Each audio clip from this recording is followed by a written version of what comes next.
আল্লাহ পাক সূরা আল ফজরের মধ্যে বলছেন, ওয়াল ফজর ওয়ালায়ালিন আশর, শপথ সূর্য যখন উদিত হয়। কি হয়?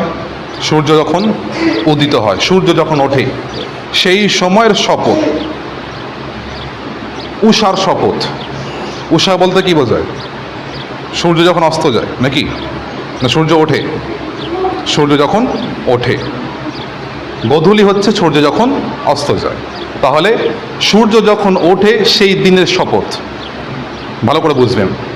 ওয়াল ফজর ওয়ালায়ালিন আশর, 10টা রাতের শপথ। কয়টা রাত?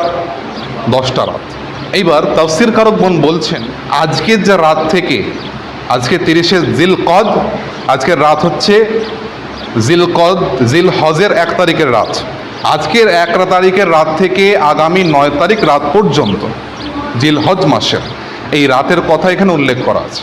চিন্তা আসতে পারে যে 10 রাত কোনটা? আল্লাহ পাক 10 রাতের শপথ কেন করলেন?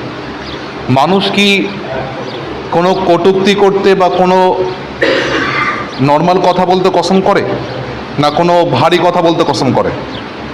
মানুষকে ভালো করে বোঝাতে বা কিছু বলতে কসম করে, না নর্মালি কথায় কসম করে?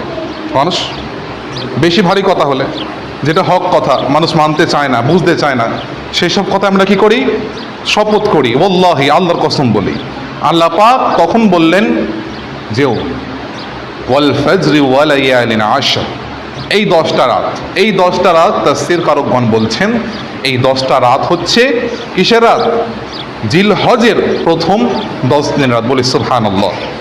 মনোযোগ দিয়ে শোনেন, শুনতে হবে। এর মধ্যে যদি ছাড়া করে ফেলেন, বড় মানে রমজানুল মোবারক মাসের পরে পরে যদি কোনো 10টা দিন 10টা রাত যদি আল্লাহর কাছে গ্রহণযোগ্য হয়ে থাকে, আল্লাহ পাক ক্ষমা করার রাত দিয়ে থাকেন, সেটা এই 10 রাতের থেকে বেহতর কোনো রাত নেই, এই 10টা রাত। তাহলে কি বললাম? শপথ প্রত্যুষের 10 রজনীর। 10 রজনী বলতে ইবনে আব্বাস এবং অন্যান্য প্রসিদ্ধ মুফাসসিরগণ বলেন এই জিলহজের প্রথম 10 রাতকে বলা হয়েছে।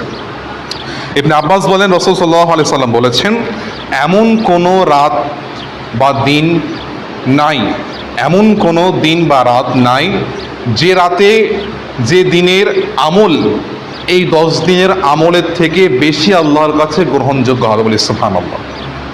মানে কি বোঝালাম? এই 10 দিনের আমল রাতের এবং দিনের, অন্যান্য 365 360 দিন, 300 আরবি 60 দিন, ইংলিশে 365 দিন, এই 365 দিনের এই 10 দিন বাদ দিয়ে এমন কোনো রাত নেই, এই 10টা দিনের থেকে উত্তম দিন, 10টা রাতের থেকে উত্তম রাত আল্লাহর কাছে নেই, যে রাতে ইবাদত করলে আল্লাহ বেশি খুশি হন। বলি সুবহানাল্লাহ। যে রাতে ইবাদত করলে আল্লাহ বেশি খুশি হন। আল্লাহ রাসূল সাল্লাল্লাহু আলাইহি ওয়াসাল্লামকে একজন প্রশ্ন করলেন, আল্লাহ রাসূল, এই 10 দিনে ইবাদত আল্লাহর কাছে নিশ্চয়ই পছন্দনীয়, তা বলে কি জিহাদের থেকেও বেশি? আল্লাহর কাছে জিহাদ সব থেকে উত্তম আমল। দিনের জন্য নিজেকে শহীদ করা, দিনের রক্ষার জন্য নিজের জান বিলিয়ে দেওয়া, সেটা হচ্ছে জিহাদ। জিহাদ অনেক প্রকার হয়, সেটা আলাদা বিষয়ে পরে বলা যাবে। আল্লাহ রসুলকে জিজ্ঞেস করলেন সাল্লাল্লাহু আলাইহি ওয়াসাল্লাম, জিহাদের থেকেও কি বড়? তখন আল্লাহ রসুল বলেন, হ্যাঁ সাল্লাল্লাহু আলাইহি ওয়াসাল্লাম, জিহাদের থেকেও বড়, জিহাদের থেকেও বড়। তবে এমনও হয় যে ব্যক্তি তার জান মাল নিয়ে আল্লাহর পথে বের হলো এবং কোনো কিছুই ফেরত নিয়ে এলো না। বুখারী ও তিরমিজির হাদিসে বর্ণনা করা আছে। আব্দুল্লাহ ইবনে ওমর রাদিয়াল্লাহু তাআলা আনহু তিনি বলছেন, রাসূল সাল্লাল্লাহু আলাইহি ওয়াসাল্লাম বলেছেন, এই 10টা দিন ও রাতে বেশি বেশি তাহলিল, তাকবীর এবং তাহমিদ আদায় করতে। তাকবীর কি? তাকবীর কোনটা বলে? আল্লাহু আকবার। তাকবীর কোনটা? আল্লাহু আকবার। তাহলিল কোনটা? লা ইলাহা ইল্লাল্লাহ। তাকবীর কোনটা? আল্লাহু আকবার। তাহলিল লা ইলাহা ইল্লাল্লাহ। তাহমিদ আল্লাহর প্রশংসা, আলহামদুলিল্লাহ।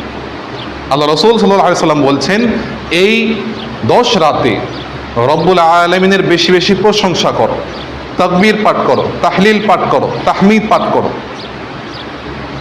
ইমাম বুখারী রাহমাতুল্লাহ আলাইহি বলছেন যে ইবনে উমর রাদিয়াল্লাহু তাআলা আনহু এবং আবু হুরায়রা রাদিয়াল্লাহু তাআলা আনহু তানারা বাজারে গিয়ে, এই 10 দিনে বাজারে গিয়ে উচ্চস্বরে তাকবীর পাঠ করতেন।